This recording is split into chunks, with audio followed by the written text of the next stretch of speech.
Okay, when we talk about assessment, when you're going out to transport a mom or when you're going to take care of a mom who is complaining of a labor type problem, one of the big things that we want to do is we want to do a cervical assessment.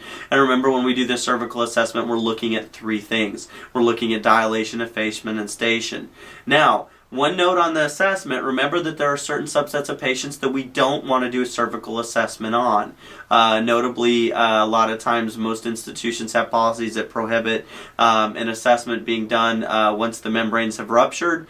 So in that case, we wouldn't want to do it. And obviously, once something is identified as being dramatically wrong, then we don't want to keep assessing it as well. So for instance, if the mom's got a prolapse or if the mom's got an abruption or excuse me, not an abruption, a placenta previa or something like that, then we usually don't want to assess them over and over and over again. Now, for the patients that we do assessments on, again, we said we were looking at three things: dilation, effacement, and station.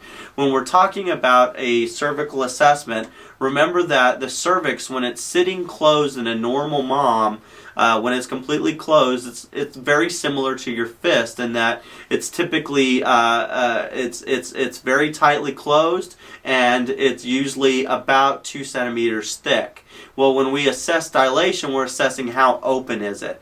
And when it's completely closed, it's kind of like putting your fingers up against your closed hand. We call that fingertip because you can only stick the very fingertip of your finger into that opening. Now, obviously, as it dilates, it becomes bigger and bigger and bigger, and it's much easier to, or it's much more evident how much dilation there is the larger it gets.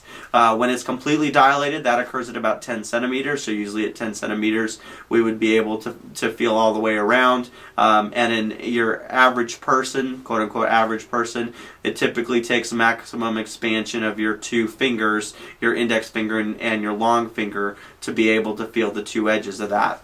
Now, the next thing that we're assessing we're assessing it at the same time, is something called effacement. Remember, we said that your cervix was about 2 centimeters thick. Well, as you start to dilate out, your cervix tends to thin out. And so we measure effacement as a percentage, and this is very much a ballpark kind of thing. It's not like we take a measuring stick and measure it. When the cervix is completely closed, when it's still 2 centimeters thick, we would say the patient's 0% effaced. When it's opened up to the point, thin to the point that it's now only 1 centimeter thick, then we would say that the patient is 50% effaced. And finally, when baby is actually starting to push through, and when you feel in your maximum dilation, and you can barely feel this thin little lip, if you will, around the baby's head, that is what used to be the cervix, we would say that it's completely effaced, or we would say it's 100% effaced. Finally, the last thing that we're feeling is we're assessing for something called station. Station is where is the baby in relation to mom's pubic bone. And we measure station in centimeters, and we measure it as positive or negative. And if it's say a -2 station, that would tell me that the baby's head is 2 centimeters above the pubic bone. In other words, it's 2 centimeters deeper into mom. In contrast, if the baby's head is moved past the pubic bone, for every centimeter it moves past the pubic bone, we add +1 number. So for instance, if the baby's head was 3 centimeters past the pubic bone, then we would say that the station was a +3 station. Now, the way I always remember this is I always remember if it's a positive number, that means that baby's positively coming. So the very further out the baby is, the higher the station's going to be. Okay, when we talk about fetal monitoring, you do need to know some baseline things about fetal monitoring for the CFRN, the CTRN, and the FPC. Starting at the top there, you need to know what a normal fetal heart rate is, and a normal fetal heart rate is somewhere around 120 to 160. The other thing you need to know is what variability is, and what variability is how much the baby's heart rate changes over the course of a minute. And the big thing you need to know about variability is this is the most important thing you look at on the fetal monitor. I'll say that again. The most important thing that you look at on the fetal monitor is the variability. Again, we said the variability should be about 10 to 15 beats per minute. And when we talk about things that would make poor variability, some examples of things that would make poor variability would be things like fetal hypoxia, giving sedating meds to mom that have the ability to cross through the placenta and sedate the baby. If mom's a smoker, that's going to cause poor variability. If the baby is way premature, they're not going to have good variability. And finally, if the baby is sleeping, they're not going to have good variability. But again, The variability is the most important thing that you look at on the fetal monitor. Other things that you need to know what accelerations and decelerations are. Accelerations are when the baby has a transient increase in their heart rate. Decelerations, obviously, are when the baby has a transient decrease in their heart rate. And when we talk about accelerations, as a general rule, accelerations are good.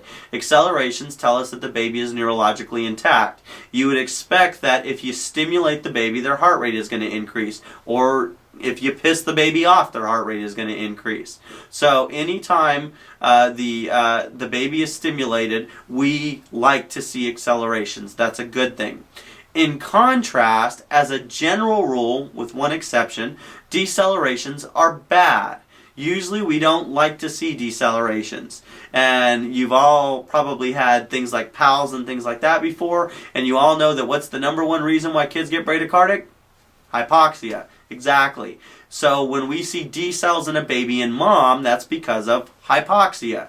The physiology is the same whether baby's outside or baby's inside. Kids are parasympathetic dominant, and when they get hypoxic, they slow down. So decels are bad.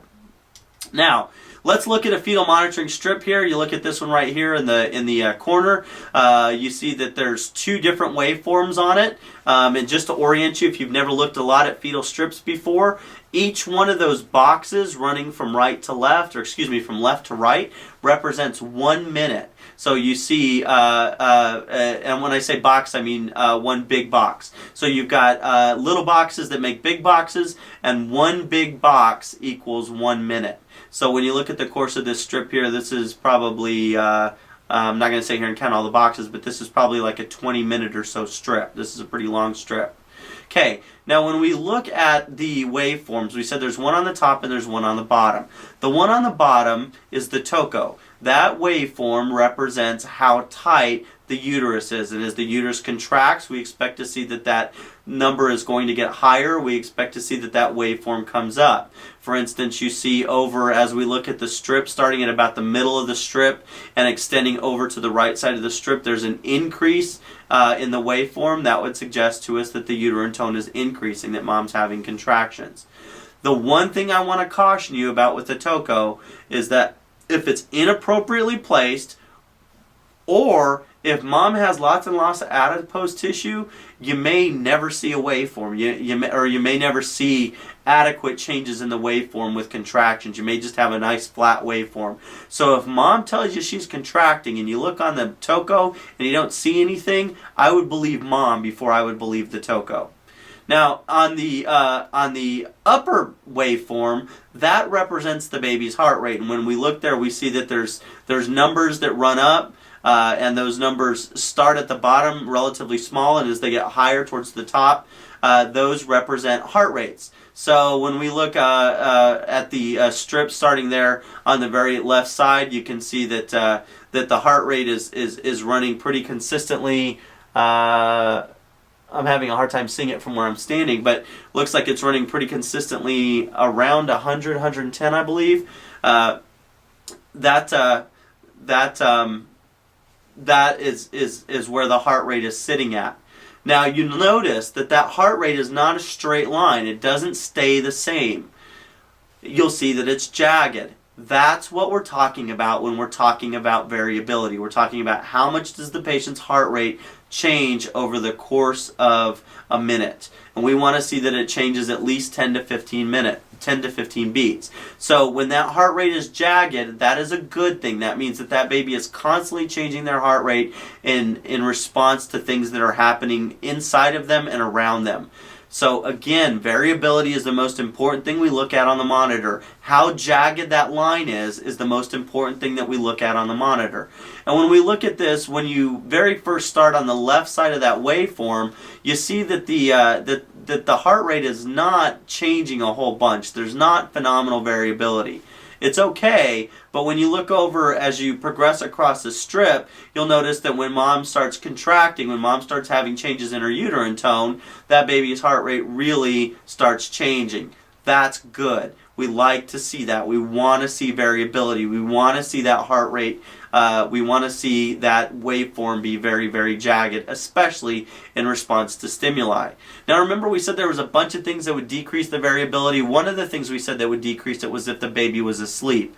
And in this particular waveform here, that may be the case. Over on the right side of the waveform, or excuse me, on the left side of the waveform, you see that, that there's not that great a variability. That probably is because the patient is sleeping, and as mom starts to contract, that baby is stimulated, and so we see an increase in variability. So when you look at this strip over here, overall this is not a terrible strip. Okay.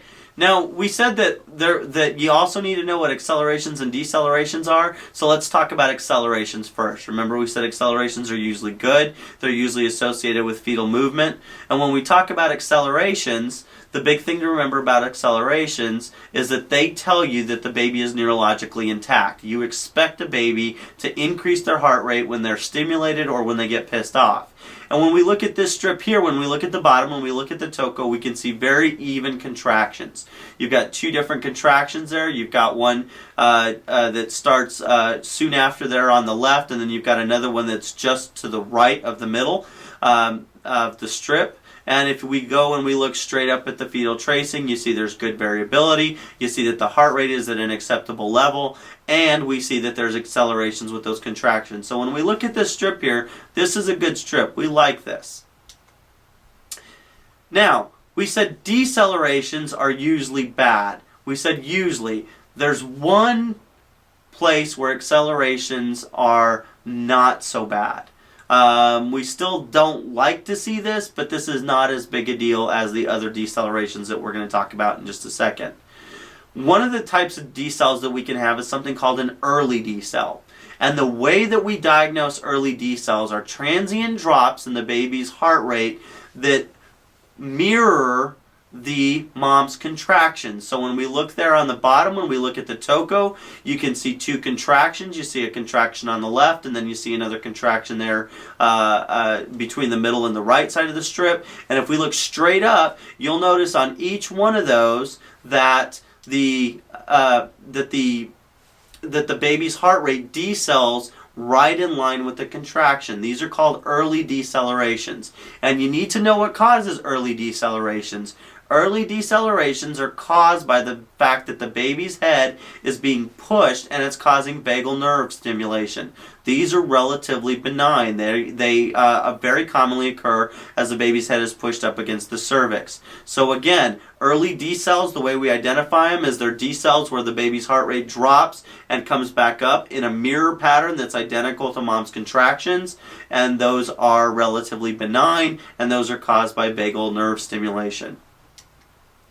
This strip here that you see is another good example of early decels. When we look at these, we see that they run right in line with the contraction. So mom contracts, baby decels, mom contracts, baby decels, but the decel patterns, the deceleration is limited by the time of the contraction. In other words, when the contraction starts, the decel starts. When the contraction is at its peak, the decel is at its peak. And when the contraction stops, the decel is stopped. Again, these are early decels, and these are relatively benign. Now, what about when we have late decels? Late decels are bad. And from here on out, all the other types of decels that we talk about are bad. So again, remember, as a general rule, decelerations are bad unless they're early decels. Okay, so what defines a late deceleration? Well, a late deceleration is when the baby decels, when their heart rate tanks and comes back, and the start of the decel is after the peak of the contraction. So if you look down at this strip here, if we go all the way over to the left, you see that mom has a contraction, her very first contraction there on the left side of the waveform. As mom contracts, if we go straight up at the peak of the contraction, you see that the baby's heart rate is fine, but you go over just a little bit, and you see that baby has a deceleration. That is a late decel. So again, I'll say it, late decels are decels that occur where they start after the peak of mom's contraction. Late decels start after the peak of mom's contraction.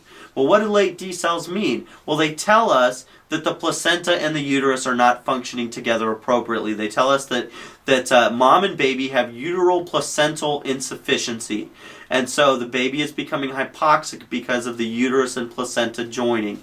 Now, when we see late decelerations, probably the classic worst case thing that causes late decels, the thing that makes everybody drop everything and run, is an abruption. If you've got a mom who is just abrupted and the placenta's been pulled away, then a lot of times we'll say late decels. Other things that can cause late decels are things like pregnancy-induced hypertension. We can see it with diabetes. We can see it in moms who smoke. And we can also see this in late deliveries because the baby has essentially outgrown their placenta.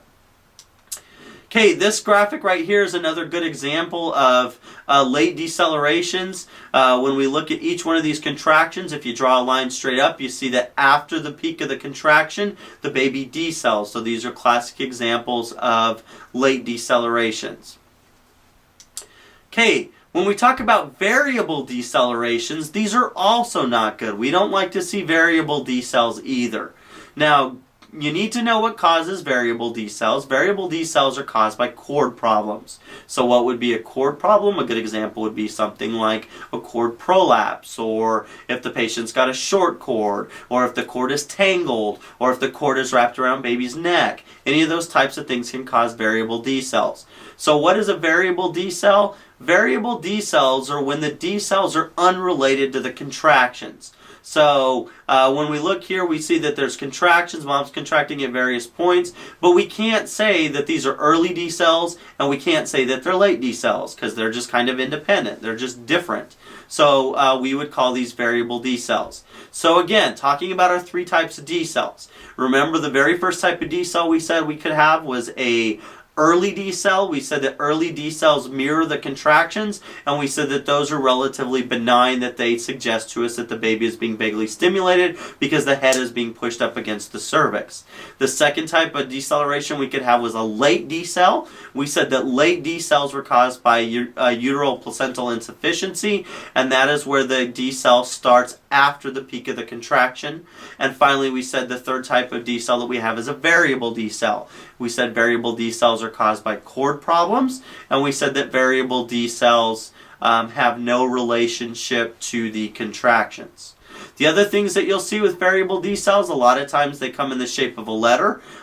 Sometimes they look like a W, or sometimes they look like a V. And then the other thing we'll often see with variable decels is we'll see something called shouldering, which is where the baby's heart rate dumps down, they decel, and then they actually have an acceleration when they come back up to try and compensate. It's almost like they're trying to pick up for what they lost. We call that shouldering.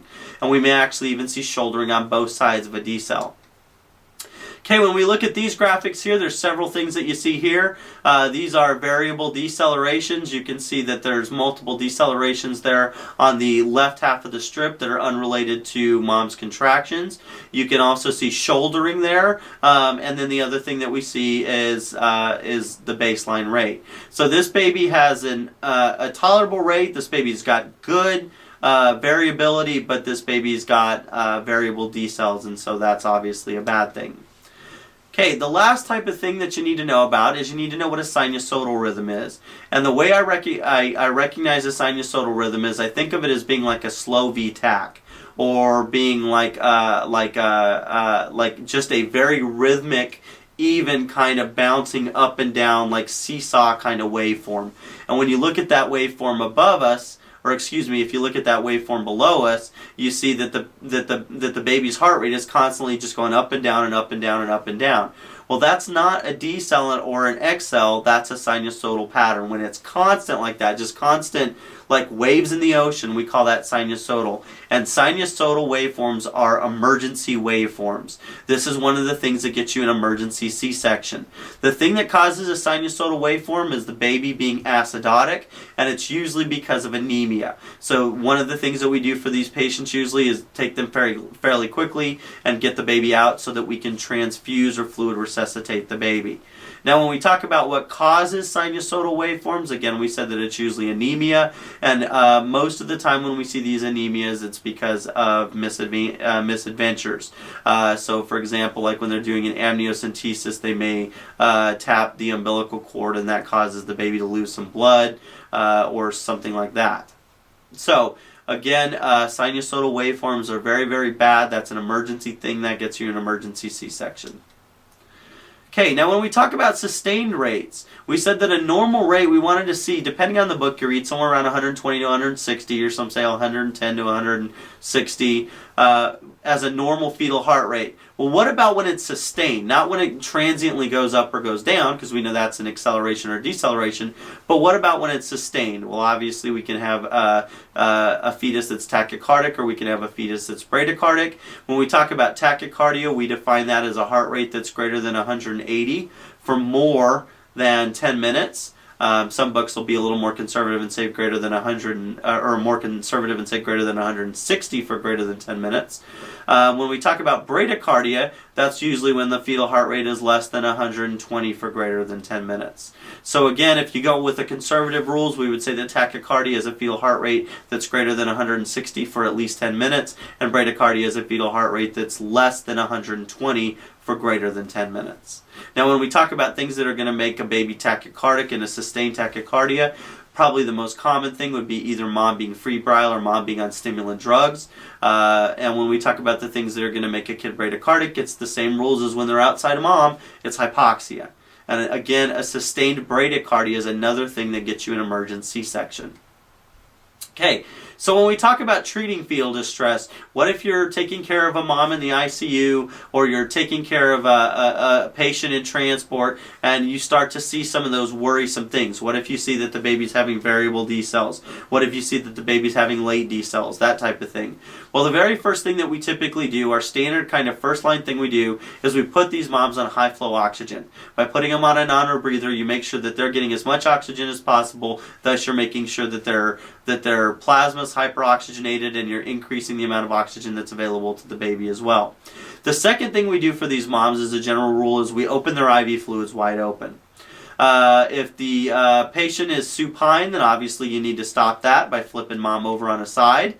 And even if mom is on her side already, as a general rule, when we see fetal distress, in addition to popping mom on a non-rebreather and open her IV fluids wide open, we usually make her move. We usually make her flip onto her other side. One of the things that we need to do is we need to make sure that there's not a cord problem. Remember, we said the type of deceleration that would cause a cord problem was what? That's right, a variable deceleration. So if we've got variable decels, we want to make sure that there's not a cord problem. And the biggest cord problem we could have is a prolapse, so that means somebody needs to actually look.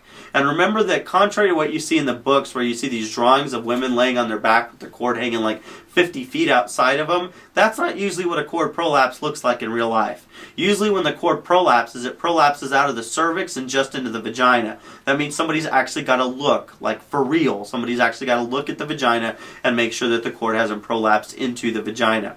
The other thing we need to look for is if we've had late decels, we need to look for signs of uteral placental insufficiency, specifically an abruption, and we need to reassess. So if we've done all this stuff, if we've taken mom and we've flipped her on her back, we've put her on high flow O2, we've bolused her with fluid, we've made sure she's not abrupted, we've made sure that she's not prolapsed, and she's still slowing down, and the baby's still slowing down, then the next thing we need to do is we need to stop the labor.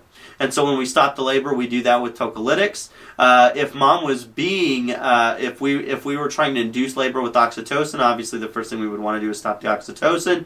But if that doesn't work, or if we weren't trying to induce labor in the first place and mom was just spontaneously laboring, then we need to stop the labor with tocolytics. And especially for those of you that work in the transport environment, there is absolutely, positively no reason for a baby to have to sustain decels or to sustain bradycardia in a transport environment because of the fact that mom is pushing. If the baby can't tolerate it, then stop mom from pushing. You've got lots and lots of drugs to do that with, and we're going to talk about some of those. Okay, So let's talk real quick about imminent delivery. Just some things that would tip us off to the fact that that we have imminent delivery. Well, vaginal bleeding is one of those things that would tip us off. Remember that there's that bloody show that occurs, and then there's the rupture of the membrane. So if we have lots and lots of fluid that's being released, if we have contractions that are occurring greater than every 10 minutes, in other words, if we're having more than 6 contractions in an hour, that suggests to us that we're getting pretty close. If mom has an increasing intensity to push, then that tells us we're getting pretty close. If mom feels like she needs to push, that tells us we're getting close. If mom tells us that she feels like she has to have a bowel movement, that tells us that we are very, very close, like that baby's probably coming in the next minute or two. And finally, if the baby is crowning, then obviously it doesn't take a rocket scientist to figure out that we're in the middle of an imminent delivery. Okay, now what about preterm labor? What if you're taking care of a mom who's got preterm labor? Well, one of the first things you want to do with preterm labor moms is you want to know if their amniotic membranes are still intact or not. That's going to change a lot of the things that we do for these patients. Remember that if the amniotic membranes have ruptured, that dramatically increases the chances that mom's going to get an infection. So we would really prefer that those membranes are still intact.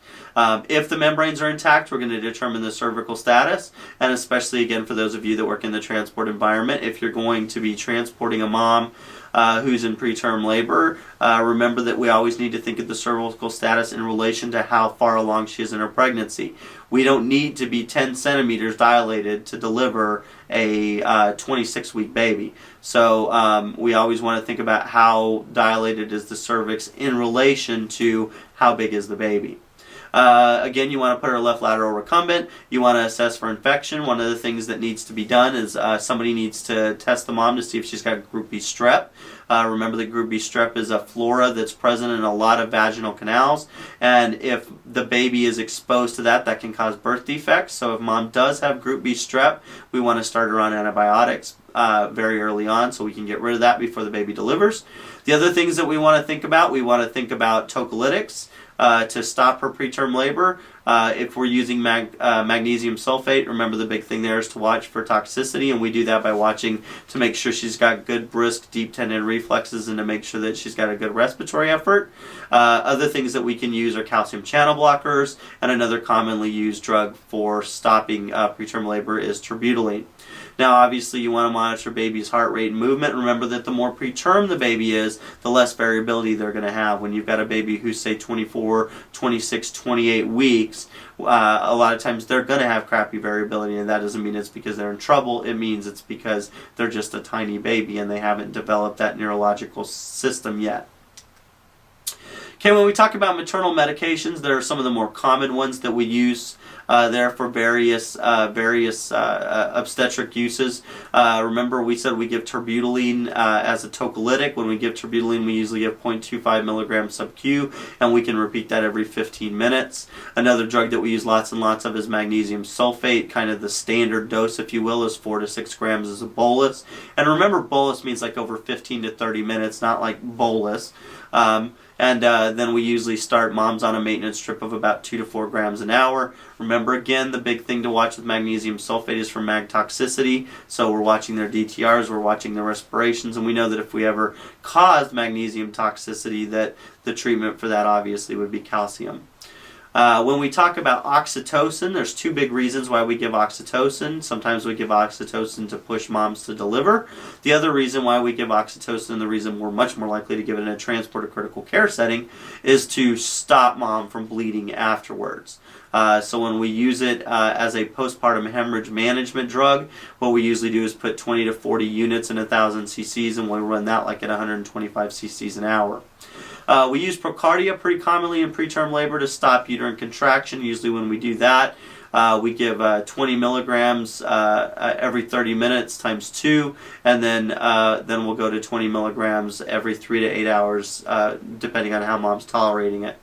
And finally, the drug that we use most commonly to treat hypertension in most institutions, maternal hypertension associated with PIH, is hydralazine. When we give hydralazine, we usually give 2 milligrams every 5 minutes until we get the blood pressure where we want it to be. Or the other thing we can do is give 5 to 10 milligrams every 20 minutes to get the blood pressure where we want it to be.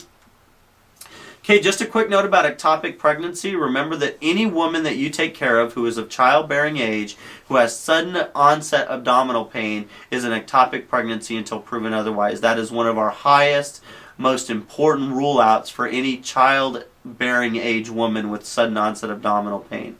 Remember that ectopic pregnancies, the big thing that makes them so dangerous is that if they grow to the point where they rupture, the mom can actually bleed to death. So we want to assess for that very early on. Now, when we talk about the treatment for this, it can be medical or it can be surgical. We want to maintain the ABCs for these patients, make sure that they're fluid resuscitated. If they're in hypovolemic shock, give them fluid and blood. And the other thing is, if mom is Rh negative, you want to make sure that she gets a dose of RhoGAM so that she does not develop antibodies to Rh positive blood in case her fetus had Rh positive blood. Okay, when we talk about maternal hypertension, the first thing we need to know about is what pregnancy-induced hypertension is. And pregnancy-induced hypertension, the way that we diagnose that is any mom who is following up for regular prenatal care and has documented hypertension, i.e. a systolic greater than 140, in 2 different visits. Now remember that pregnancy-induced hypertension is like an umbrella, and there's all kinds of other diseases underneath that, the most significant of which we concern ourselves with being preeclampsia. Preeclampsia requires 3 things. In order to say that a mom is preeclamptic, they have to be more than just hypertensive. In addition to being hypertensive, they also have to be releasing protein in their urine, and they have to have peripheral edema. So those are the 3 criteria in order to diagnose preeclampsia. Mom has to be hypertensive, she has to have protein in her urine, and she has to have peripheral edema. Now, with preeclampsia, if it allows itself to continue, then the worst case scenario is preeclampsia can turn itself into eclampsia. When we have eclampsia, that's where preeclampsia moves to the point where the mom actually starts to seize. When we talk about the other things that can occur in these patients, one of the things that can happen with preeclampsia or eclampsia is mom can also develop something called HELLP syndrome, which HELLP syndrome is hemolysis, it's elevated liver enzymes, and it's low platelets. Moms that have HELLP syndrome are typically critically ill, and these moms usually have lots and lots of problems. The diagnosis of HELLP syndrome is made completely off the laboratory assessment, so we see that the mom she's hemolyzing, she's got hemolytic anemia, we see that the mom's got an elevation in her liver enzymes, and we see she's got low platelets on her hemogram. Okay, when we talk about treating moms with preeclampsia and or HELLP, the big thing to watch for, again, we want to watch for those late D cells. We also want to watch for decreases in variability, and we want to monitor for fetal movement. Now, when we talk about magnesium sulfate, that is the drug of choice for treatment of preeclampsia and HELLP, and for eclampsia for that matter. Remember that we think the way mag sulfate works is it causes cerebral vasodilation, which decreases the brain from becoming hypoxic and thus seizing. When we talk about mag sulfate for preeclampsia and HELLP, we usually start the mag at a bolus of 4 to 6 grams, and then we usually start these moms on a drip of about 1 to 2 grams an hour. The other thing we do as soon as we recognize that mom's got preeclampsia or HELLP is we start mom on steroids, and remember that the whole idea behind the steroids is to help baby develop lung tissue more quickly. The other thing we do is we start mom on labetalol if she's hypertensive, or hydralazine. And if mom actively starts to seize, we know that the way that we stop the seizures is with Valium. Valium is the benzo of choice in pregnancy. And then we also either start or increase our mag sulfate. Now, when moms actually make that transition into eclampsia, they usually end up critically ill because of the fact that they're seizing, because of the fact that they're on high doses of mag sulfate, and because they're getting benzos, which obviously would put them into significant respiratory depression, which means that usually when you move into eclampsia and you start to seize, not only do you buy yourself magnesium and buy yourself Valium, you also usually buy yourself an ET tube and a ventilator until we can actually stop your seizures. And we know that the only cure for preeclampsia is delivery of the baby. That's the only thing that's going to cure it. And remember that doesn't mean that like as soon as the baby's out, the threat of preeclampsia goes away. In fact, it's not unheard of for moms to not even develop preeclampsia until like just after the baby's born. or to be preeclamptic but then have an eclamptic seizure just after the baby's born. So the only way to definitively cure preeclampsia is delivery of the baby, but that's not an instantaneous thing. The threat still exists usually for somewhere around 2 weeks or so. Okay, when we talk about trauma in pregnancy, if you're taking care of a trauma patient who also happens to be pregnant, remember the big thing you want to do is maximize fetal viability by maximizing maximizing viability of mom. You treat mom like you treat any other trauma patient. Now, having said that, there are a couple of things that we like to add on to this. One of the things is remember to have a high index of suspicion for abruptions. Remember that moms can have abruptions with really, really minor impacts. With really, really minor impacts. It's not unheard of for moms to have abruptions after falling down a single stair or being involved in a motor vehicle accident at 10 or 15 miles an hour. So it doesn't take a massive, massive impact to cause an abruption. That's why the standard of care is that any mom who has been involved in any impact of any type, any pregnant mom, we are going to do fetal monitoring on her for several hours to make sure that she doesn't have uterine placental insufficiency and that she doesn't have any evidence of an abruption.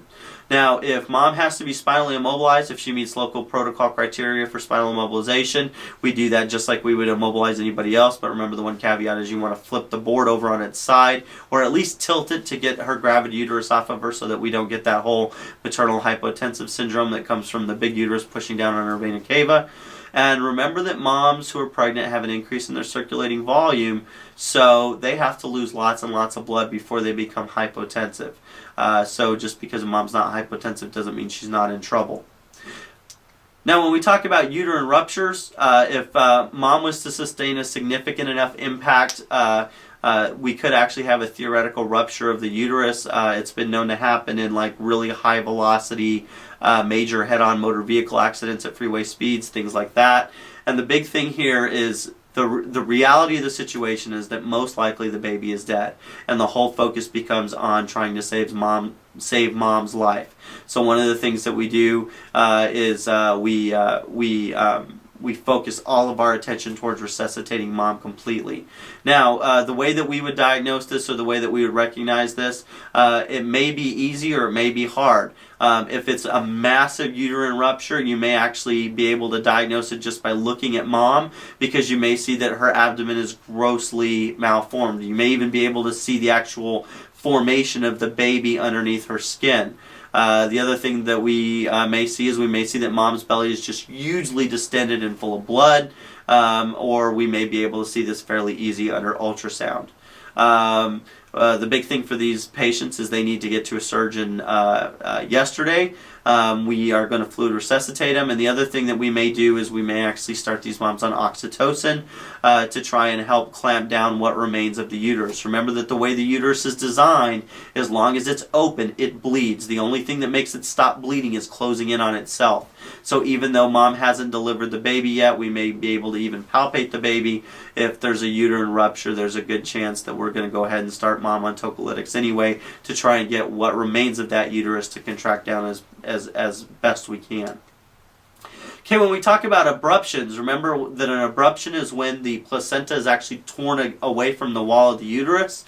Remember that we said that abruptions are the result of some kind of trauma that causes that.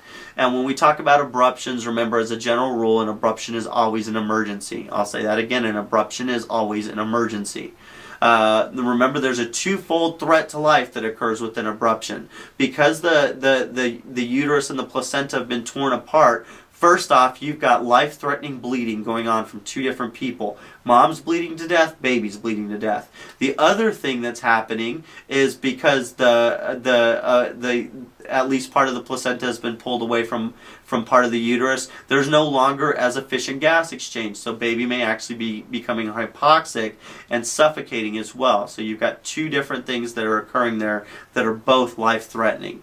Now, when we talk about the way that an abruption presents, the classic thing we see is that it's extremely painful. The mom usually says that it's a tearing type sensation, and a lot of times these moms are these moms will almost immediately, if it's a massive abruption, go into labor. Remember that blood is very toxic towards the inner lining of the uterus, and so when all that blood is opened up into the uterus responds by spasming, and so these moms can go into emergent labor.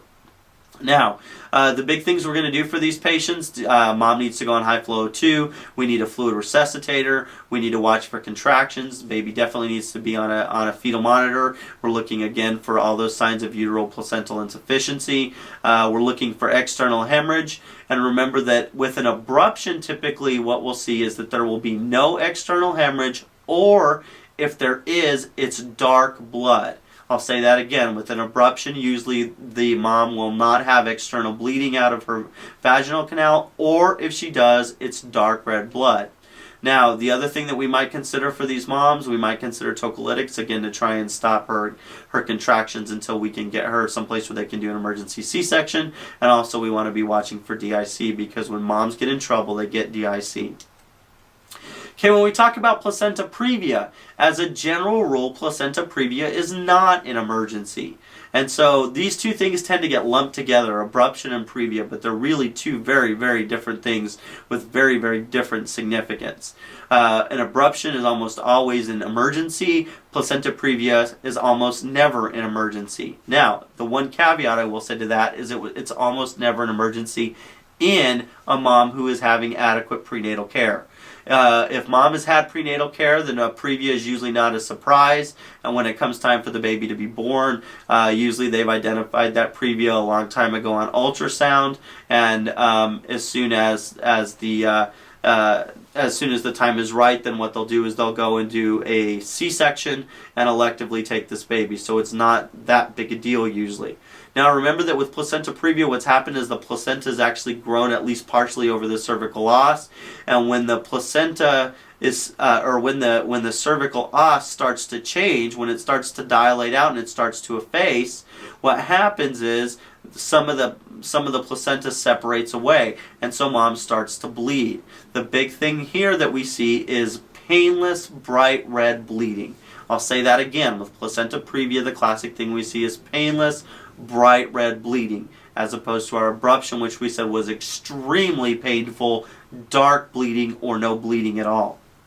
Now, if you're taking care of somebody who's got placenta previa, obviously the big thing you want to do for these patients is you want to track the blood loss, you want to put them on high flow O2, again you want to watch the fetal monitor to make sure that the baby is adequately oxygenated, that the placenta is still providing all that it needs, and then if you're in a position where we're not ready to do a C-section on this patient, but she starts to contract, a lot of times we'll stop those contractions with tocolytics, and then again, just like with any mom who gets into trouble, we want to watch for DIC.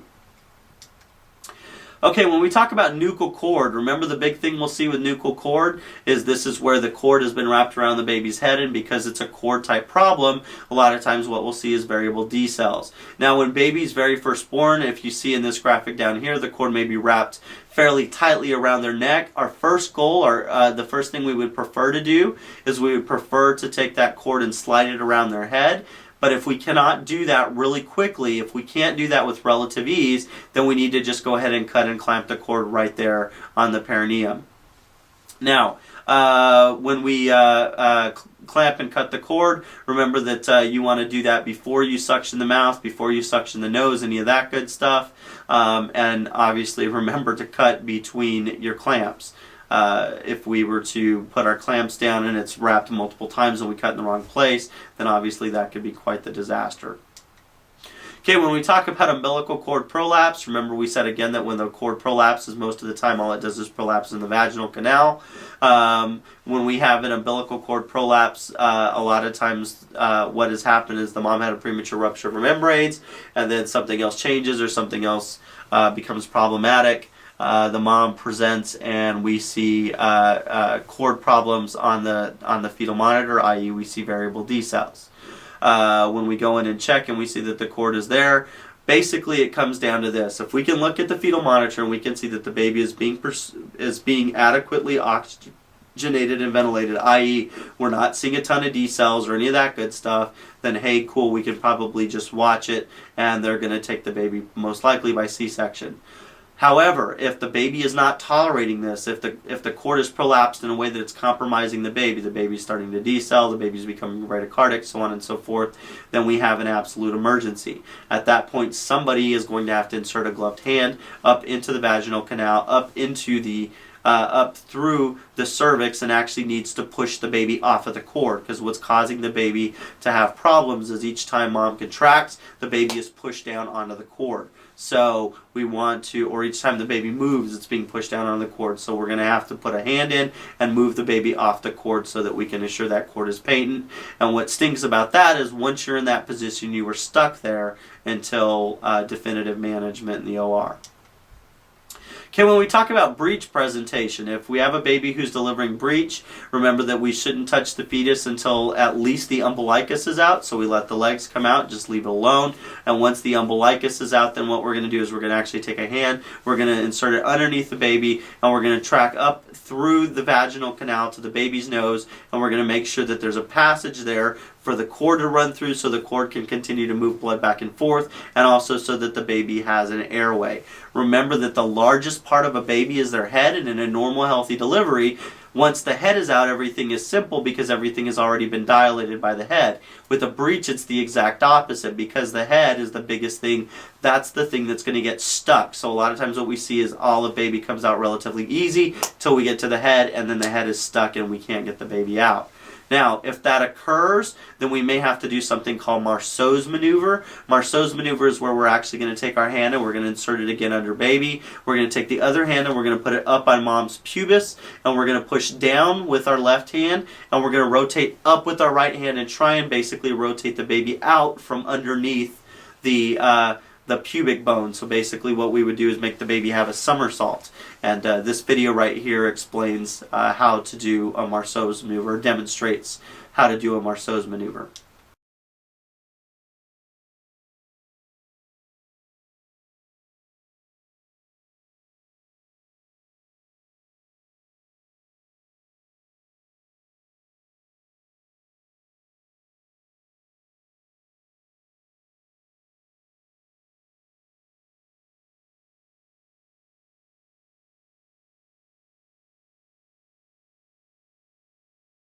Okay, when we talk about meconium deliveries, remember that the big thing that would cause a baby to have a meconium problem is usually related to either stress, either the baby's stressed or the baby is post-term. Remember, the big threat with meconium is the thicker it is and the more of it there is, the more likely it is that it's going to get in the baby's airway. And if the baby actually gets meconium up into their lungs, that meconium is almost always going to cause significant infection and significant respiratory problems. So if we've got a baby who is born and we see that there's meconium staining either in the fluid as it ruptures or there's meconium on the baby, the very first thing that we want to do is we want to dry and suction the baby, and we want to assess to figuring out whether or not the baby is vigorous. Remember that what we recommend now in the neonatal resuscitation provider course is that if you deliver the baby and as soon as the baby comes out, they're brisk. In other words, they're good and hyperflex, they're crying, they've got a nice fast heart rate, then all we need to do is treat them like we would treat any other baby who we just delivered. We would warm them, dry them, suction them, all that good stuff. If we pull the baby out and the baby's depressed, then what we need to do is we need to take a laryngoscope, intubate the baby's throat, and suction, intubate, and suction, intubate, and suction. And we repeat this process, suctioning each time with a new ET tube until our ET tube comes back clear that there's no, i.e. that there's no meconium left in it. And remember that if it's a true meconium aspiration, if you've had to ET suction multiple times, remember that baby is probably going to be in a huge amount of distress. That baby usually ends up staying on mechanical ventilation, and that baby needs to go to a level 3 NICU for definitive management. Okay, when we talk about postpartum hemorrhage, just a couple of comments here. Remember that if you've got a mom who starts bleeding after the baby's born and does not stop, that can turn into an absolute life and death emergency. It's one of the it has in the past been one of the more common reasons why women died in childbirth. when we talk about postpartum hemorrhage, if mom is bleeding and bleeding and bleeding and it's not stopping, the very first thing that we try and do is do vigorous fundal massage. And remember, when we do fundal massage, the way that we do that is we actually massage the fundus, which is going to feel kind of like a grapefruit on the outside with our fingers. Know that this is painful if you've never had this done before. Men, if you've never had fundal massage, it hurts. So we need to be cognizant of that. The other thing that we can try is we can try to start mom on oxytocin or Methergin. We obviously want to be watching the blood loss, and we want to be replacing it with fluids. And if there's been lots and lots of blood, then we also need to start thinking about giving mom blood products. And if the blood loss continues, then she needs to go to the operating room. Now, if mom has an honest-to-God life and death bleed that's going on, despite the vigorous fundal massage, the oxytocin, and the fact that we're fluid resuscitating her, one of the things that we may have to do is an intermediate process until we can actually get her to the OR, is we may actually have to do something called bimanual uterine compression. And when you do bimanual uterine compression, what you do is you actually take your hand, insert it in the vagina, just like in the diagram here, and you're actually going to make a closed fist, and you're going to take this other hand, and on the outside of mom's stomach, you're going to trap the uterus up against your fist, and you're going to massage it this way. This is a very, very painful thing. Make no doubt about it. At this point, you're basically doing surgery. And so I would highly recommend, if you're in this position, mom probably needs to go down. She needs to be sedated and intubated. She is in really significant trouble. Okay, another thing that we can have to deal with is we can actually have to deal with something called uterine inversion. Uterine inversion, where it could occur if mom has a really, really precipitous delivery, and as the delivery occurs, the uterus is actually inverted outward. Remember what we said about the uterus? The only thing that makes it stop bleeding is clamping down on itself. So when it's inverted, it has no ability to clamp down on itself. So if a uterus is inverted, mom is going to bleed, and if it's just left that way, mom has the very real likelihood that she's going to bleed to death. So if she's got a uterine inversion, we need to manage that.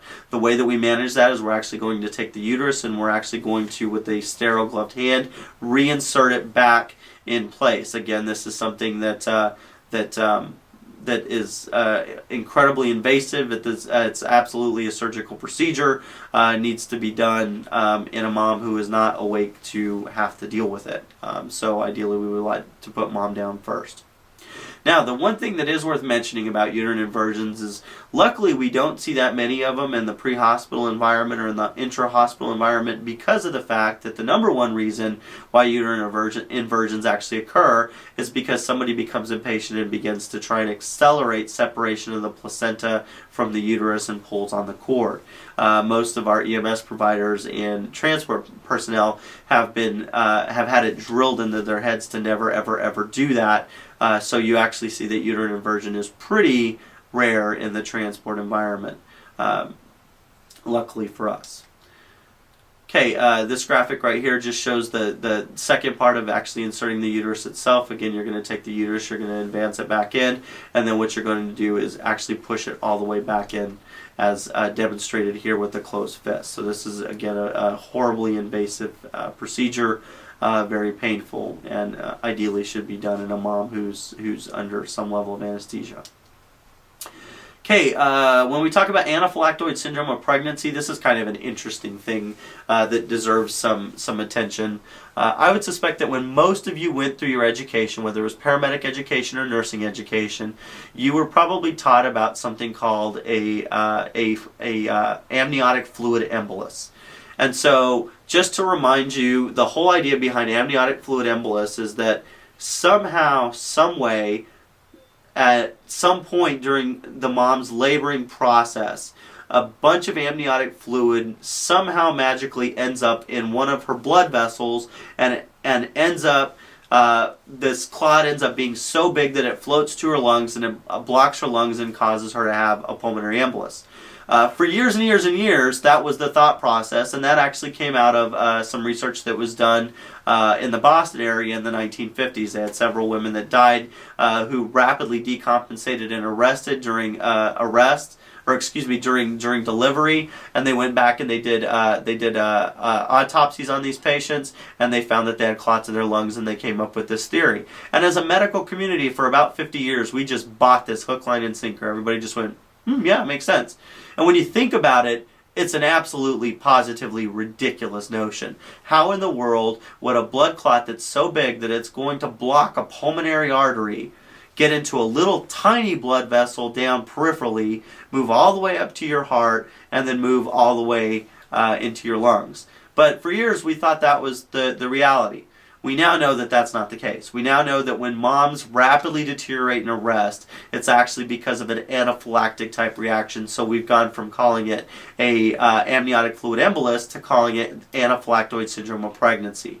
So we now know that what happens to these moms is that at some point in their pregnancy they've been exposed to some fetal cells intravascularly, and it doesn't have to be like a whole big bed of fetal tissue. I mean, it could be as easy as they've had an amniocentesis and just a couple of the baby's cells have passed through the mom's bloodstream. And we all know that when things enter our bloodstream that aren't supposed to be there, our body identifies those things as not being self, and when it identifies those things as not being self, it makes antibodies.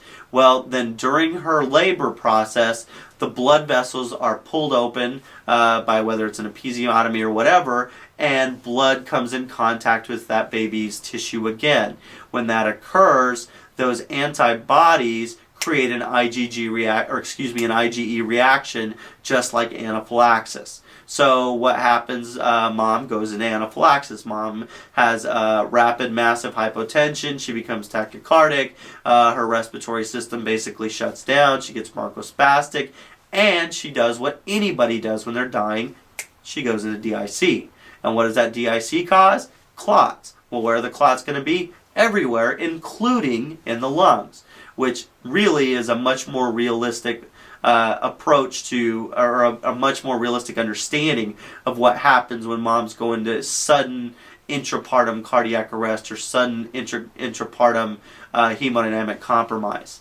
Now, the good news is we now know that's what causes it. We have a better understanding of that. The bad news is it's so rare that we don't have a lot of evidence yet about how to manage it. We now know that it's an anaphylactic type reaction, so everybody goes, well, do you treat it like every other kind of anaphylaxis? Do you give epi and Benadryl and all that other stuff? And the reality is we don't know yet. What we do know right now is to treat these patients symptomatically. So obviously, if she's dying and that massive insult, it's not uncommon for her very quickly to go into ARDS. So a lot of times, if she doesn't arrest immediately, we may, or she arrests immediately, but we're able to immediately resuscitate her, we may see that she's got hypoxic respiratory failure that requires intubation. A lot of times we've got to put these moms on PEEP because they've got ARDS. A lot of times she'll need lots and lots of fluid. She'll need hemodynamic monitoring. It's not uncommon for her to need blood products because of her DIC. And the other thing is we need to anticipate that the fetus is going to be in distress if the baby has not actually delivered yet. Now, if mom rapidly arrests, one of the things that we need to consider doing is a postmortem C-section, or there needs to be some discussion about that, whether it's with your medical control or if you work in the hospital, that discussion needs to occur with the physicians that are attending that patient.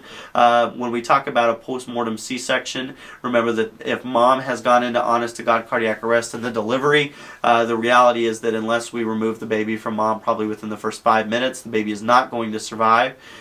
So there are multiple agencies out there that have already addressed this problem, EMS agencies that have addressed this problem with postmortem C-section protocols that allow for immediate removal of the baby so that there may be some chance that at least the baby is viable.